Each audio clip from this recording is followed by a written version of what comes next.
욥바의 그리스도인들이 가졌던 그 신앙은 실천하는 신앙이었습니다. 다시 말하면 욥바의 그리스도인들은 말만 잘하는 신앙, 머리로만 이해하고 있는 신앙이 아니고 그들의 삶으로 살아내는 이런 실천하는 신앙인들이었다라는 말씀입니다.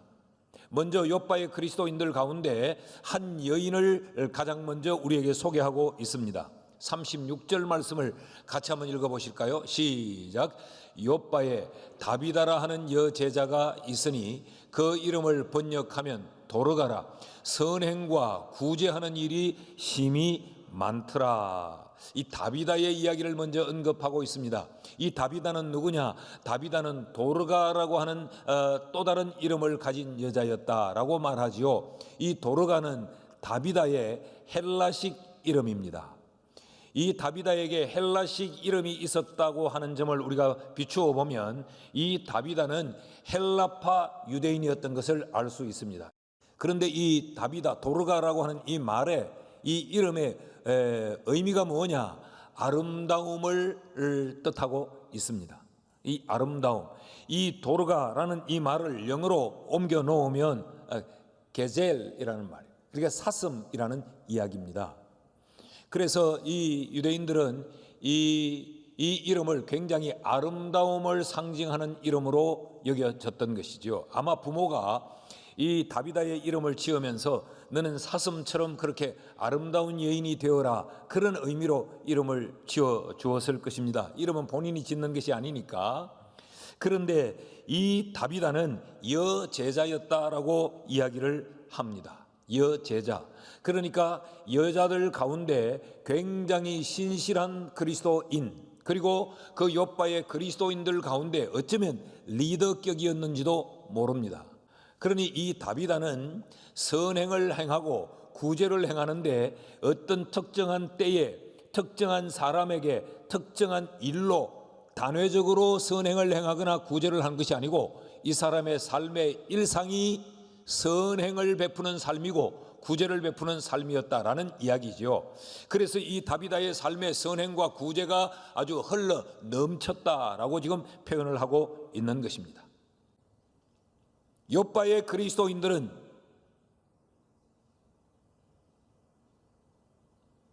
하나님의 사람다운 삶을 그들의 삶의 현장에서 실천했던 그리스도인입니다.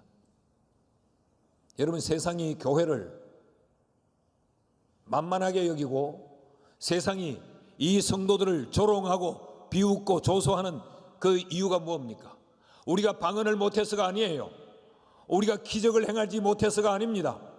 우리가 하늘을 날지 못해서 세상이 우리를 조롱하고 조소하는 것이 아니라 성도라고 하는 이름값을 하지 못하고 그 성도라고 하는 성도다운 삶을 삶의 현장에서 실천하지 못하기 때문에 교회를 우습게 여기고 성도를 우습게 여기는 것입니다. 사랑하는 여러분, 우리의 가정에서, 우리의 일터에서 우리의 신앙은 어떤 모양입니까?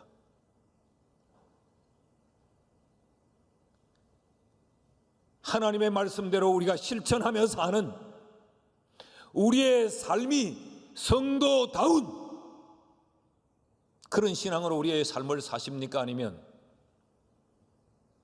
전혀 그렇지 못한 무늬만 그리스도인인, 아니 선데이 벤치 워머, 주일날 교회 와서 이 벤치, 이 의자만 따뜻하게 데피고 돌아가는 그런 그리스도인인가? 아니면 우리의 삶 속에서 우리의 신앙을 삶으로 살아내는 실천하는 신앙인인가를 돌아보십시오. 이것이 오늘 우리를 불러 하나님이 우리에게 말씀하고픈 하나님의 음성입니다. 는 3부 예배에 참여한 성도들, 그리고 영상으로 예배하는 온 성도들이 이 욥바의 그리스도인들처럼 실천하는 신앙인 되기를 주의 이름으로 축원합니다. 여러분, 우리의 삶 속에서 이것이 한두 번이 아니라 이것이 우리의 삶의 실천이 넘쳐 흐르면 세상이 우리를 인정하지 않겠습니까? 세상이 교회를 거룩한 곳이라고 보지 않겠습니까? 세상이 우리 그리스도인들을 두려워하지 않겠어요? 욥바의 그리스도인 이 다비다는 여제자이면서 선행과 구제가 그의 삶에 흘러 넘쳤던 사람이었어요. 둘째로 욥바의 그리스도인들은 어떤 신앙의 사람들이었는가? 그들은 부활의 신앙을 가졌던 사람들입니다. 이 아름다운 여인 다비다가 죽습니다. 37절 말씀을 보면 그때에 다비다가 병들어 죽음에 욥바의 그리스도인들이 시체를 씻어 다락에 누였다라고 말합니다. 이 다비다가 죽자 성도들은 안타까워했겠죠. 그래서 그의 시체를 깨끗이 씻어서 우리식으로 하면 수의를 입히고 다락에 안치했다. 여러분, 사람은 반드시 죽습니다. 죽는데 우리는 결국 질병의 침노를 받아 죽습니다. 근데 어떤 죽음은 굉장히 애잔하고 안타까운 죽음이 있고, 어떤 죽음은 표현은 그렇게 할 수 없지만 속 시원한 죽음도 있습니다. 이 다비다의 죽음은 사람들에게 굉장히 애잔했습니다.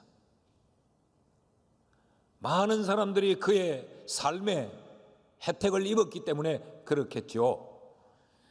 자, 이 다비다를 다락에 안치하고 38절에 보면 룻다가 욥바에서 가까운지라 제자들이 베드로가 거기 있음을 듣고 두 사람을 보내어 지체 말고 와 달라고 간청했다라고 말합니다.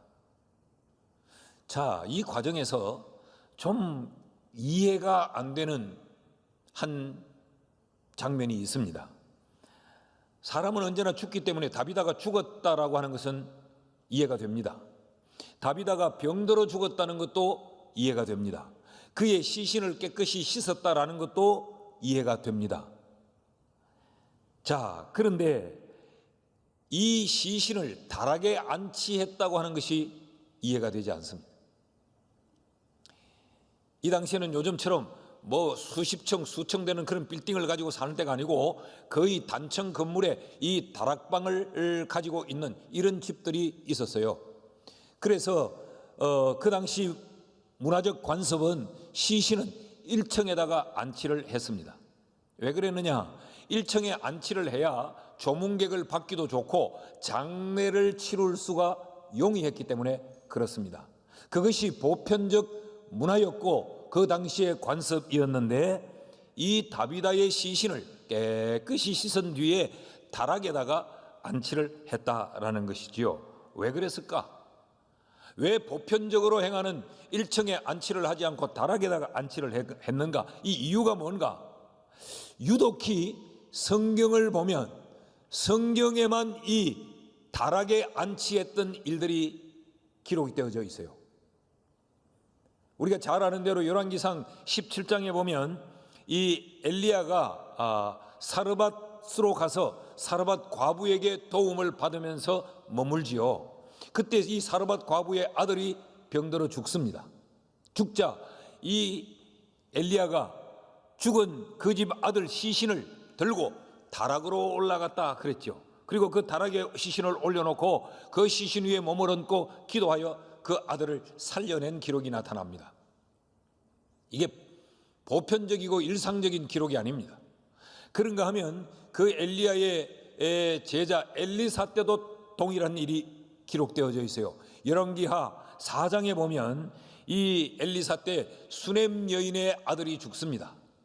그러자 그 집에 거했던 이 엘리사가 이 여인의 아들을 다락으로 올려와 그 다락에서 기도하여서 이 아이를 살려냅니다. 그러니까 이 구약시대의 이 성도들의 머릿속에는 이 다락방은 어떤 것으로 인식이 되어져 있고 상징화되어져 있느냐? 이 다락방은 생명이 죽음을 이기는 것으로 상징화되어 있었던 것이죠. 죽음이 다시 생명으로 바뀌어지는 이 현장이 다락방으로 이들에겐 이미지화되어 있었던 것입니다. 자, 이러한 배경 속에서 다비다의 시신을 이들이 깨끗이 씻었다라는 말은 다비다가 죽었다는 것을 이들 모두가 알았다는 거죠. 확신했다는 거죠. 그래서 그 시신을 씻었고 그리고 다락방에 안치했다. 그 말은 장례를 치르기 위한 목적이 아니었다는 이야기입니다. 그 후에 이들이 한 행동을 보면 38절에 룻다가 욥바에서 가까운지라 18km밖에 안 되니까 제자들이 베드로가 거기 있음을 들었기에 사람을 보내어서 지체 말고 베드로에게 와 달라고 간청을 했다는 것이죠. 이미 사람이 죽었어요. 그래서 그 시신을 깨끗이 씻었어요. 그런데 베드로에게 사람을 보내고 그 베드로가 속히 와달라고 간청을 했다는 그 이유는 이들이 지금 이 다비다는 죽었지만 이 죽음의 현장에서 주의 사자가 와 죽은 다비다를 다시 살릴 수 있다고 하는 부활의 신앙이 이들에게 있었던 것입니다. 이것이 욥바의 그리스도인들이 가졌던 신앙입니다. 지체 말고 오십시오. 빨리 와주세요. 사도여. 이 말은 베드로에 의해서 지금 많은 기적들이 일어나고 있는 것을 이들이 들었어요. 이웃 룻다에서도 온갖 기적들이 일어나는 것을 이들이 들었어요. 지금 다비다는 죽었으나 그러나 우리는 다비다를 죽음의 현장에 버리지 않고 우리가 가진 이 부활의 신앙으로 다시 죽음을 이기고 생명으로 바꾸려고 하는 이 소망이 이들 속에 있었던 것이죠. 그래서 베드로를 속히 와달라고 요청을 한 것입니다. 어디로? 죽음의 현장으로. 그랬더니 베드로가 왔습니다. 베드로가 다비다를 살려냅니다. 욥바의 이 한 다락방도 생명이 죽음을 이겨버린, 사망을 삼켜버린 부활의 현장이었어요. 사랑하는 여러분, 우리도 부활의 신앙을 가지고 삽니다. 우리도 예수의 부활을 믿습니다. 예수의 부활이 바로 나의 부활의 첫 열매인 것을 우리도 믿습니다. 우리가 기도할 때 그렇게 기도해요. 우리가 찬양대가 부활절을 처음 하면 이 부활의 찬양을 고난과 죽음과 연결하여 우리는 칸타타로도 소화를 하고 노래를 합니다. 그런데 묻습니다. 죽음의 자리에서, 이 절망의 현장에서 부활의 신앙을 가지고 사십니까? 우리에게 이 부활의 신앙이 있느냐는, 이것이 우리가 사도행전의 사람들을 그리워하는 이유요, 성경이 우리에게 사도행전의 사람들을 배우라고 보여주는 목적입니다. 이런 의미에서 모든 것이 끝나버린 것 같고 내 삶에 더 이상의 소망을 가질 수 없는, 내 인생의 마침표가 찍혀진 듯한 그 절망의 현장에서도 부활의 신앙을 붙들고 견디며 버티며 이겨내는 부활의 신앙자들이 되기를 축복합니다. 이게 욥바의 그리스도인들이에요.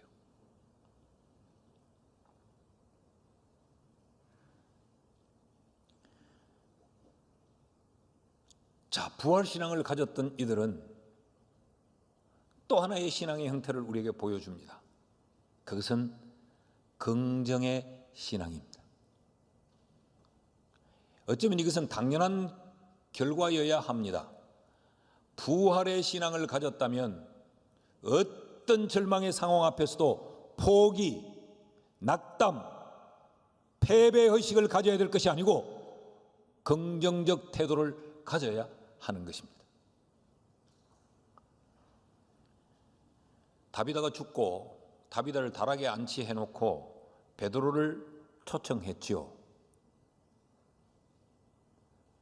그런데 그 베드로가 와서 다비다에게 이렇게 말합니다. 40절 말씀을 보면 베드로가 사람을 다 내보내고 무릎을 꿇고 기도하고 돌이켜 시체를 향하여 이르되 다비다야 일어나라 하니 그가 눈을 떠 베드로를 보고 일어나 앉는지라.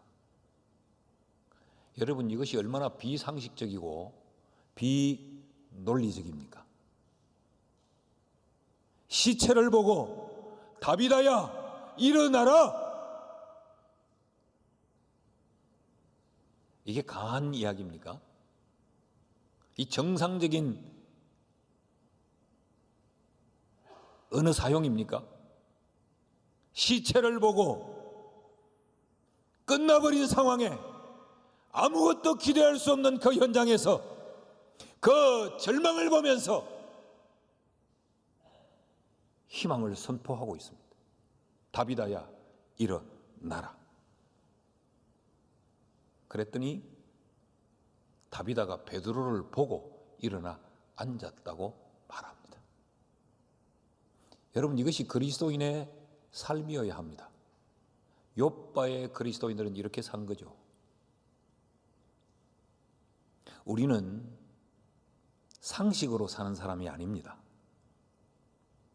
우리는 우리의 계산으로 사는 사람이 아닙니다. 우리의 머릿속에서 풀어지는 논리와 우리 머릿속의 답안을 가지고 사는 사람이 아니에요. 그러면 신앙은 출발할 수가 없습니다. 어떻게? 처녀의 몸에서 태어났다는 예수를 믿을 수 있으며 어떻게 죽었다가 살아났다는 예수의 부활을 믿을 수 있고 한 번도 보지 못한 예수, 그분이 나의 구주라고 믿으며 가보지 않은 저 하늘나라에 천국이 있다는 사실을 우리가 어떻게 받아들일 수 있습니까? 신앙은 출발부터 상식이 아닙니다. 인간의 이성적 논리가 아니에요. 그런데도 우리는 어떻게 삽니까? 우리의 계산으로 판단하고 우리의 경험을 앞장 세우고 우리는 그렇게 살지 않습니까?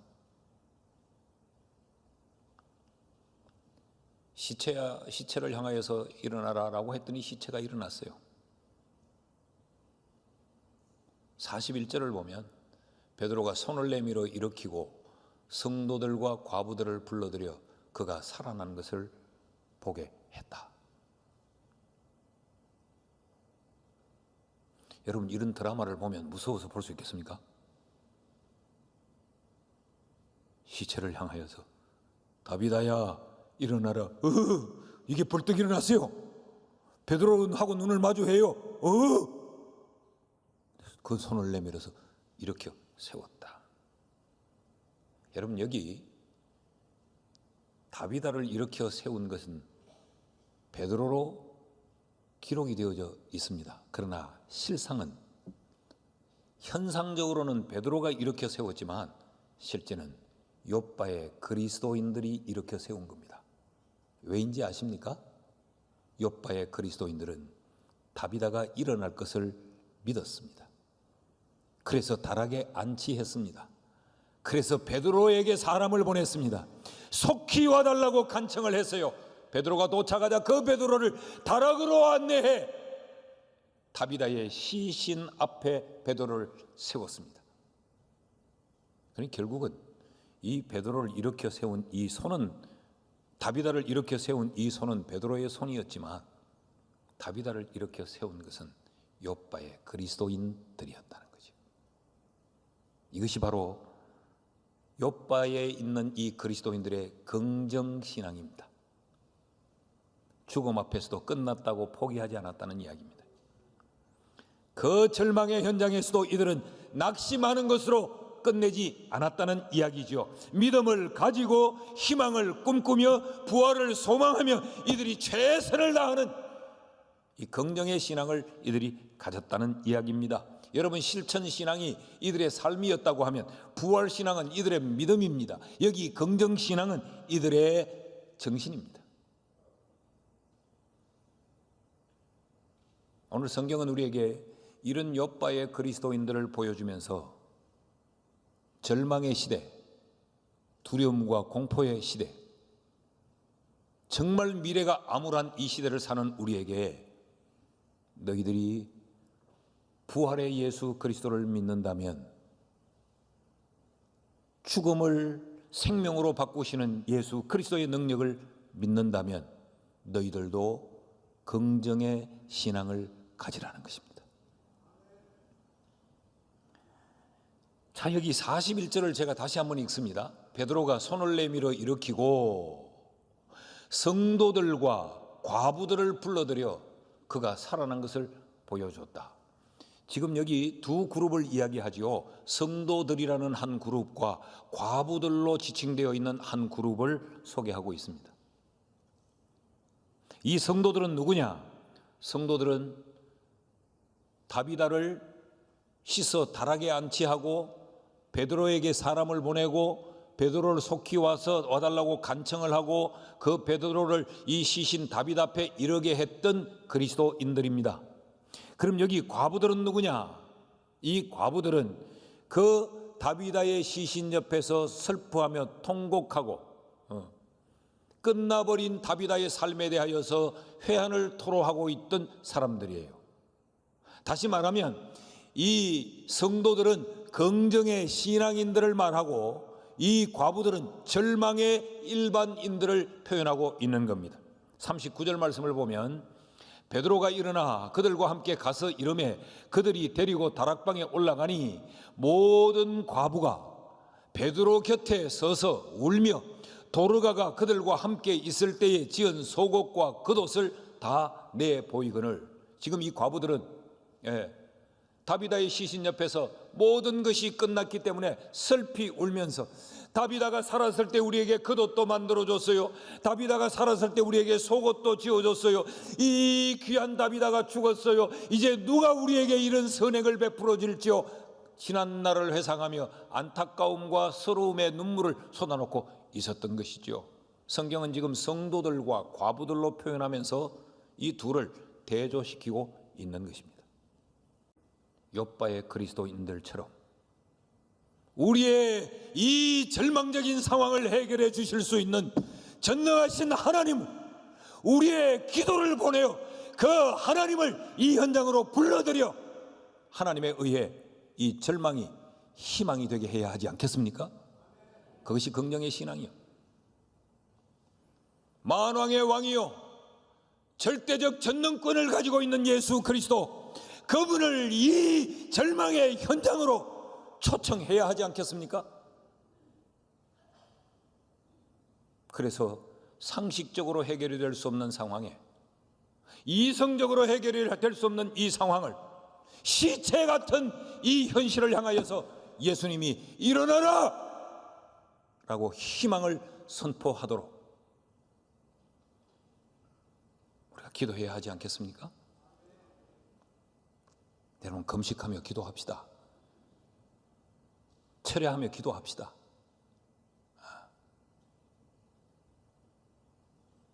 불면증은 자려고 노력하면 잠이 더 안 온대요. 자야 되는데 그러면 더 안 온대요. 그때는 일어나서 잠깐 무슨 조금 다른 것에 좀 생각을 좀 썼다가 그렇게 누워야 잠이 온대요. 그걸 다른 말로 바꾸면 마태복음 29장에 불면증에 시달리거든 억지로 자려고 몸부림치지 말고 성경을 읽거라. 그러면 잠이 올 것이다. 그 말이요. 이 상황을 놓고 이 사람 저 사람 만나서 탄식한다고 답이 있습니까? 욥바의 그리스도인들처럼 베드로를 초청한 것처럼 문제를 해결할 수 있는 주님을 우리의 기도로 초청해야 돼요. 우리의 예배로 초청해야 돼요. 우리의 찬양으로 초청해야 돼요.